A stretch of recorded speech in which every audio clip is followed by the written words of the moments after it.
I gave you my heart.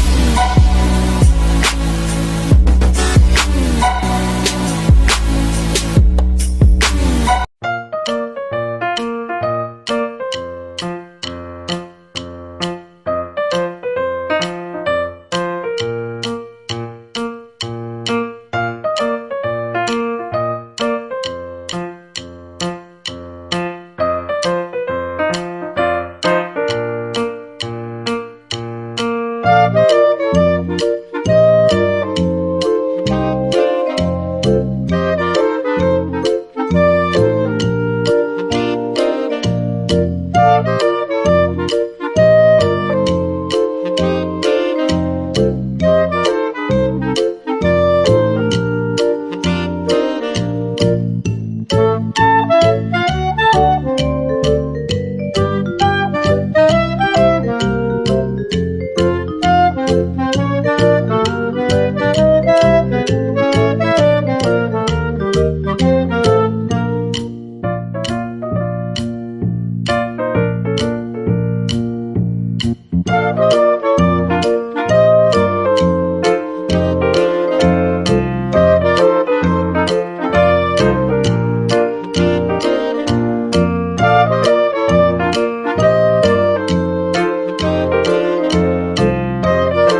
that's it for this video guys. If you enjoyed this video, then please give me a thumbs up and subscribe to this channel. Be creative and artistic, and also click on the bell icon to turn on the notification bell so you will get notified every time until I upload a new video. Share this with your friends and family. Thanks for watching.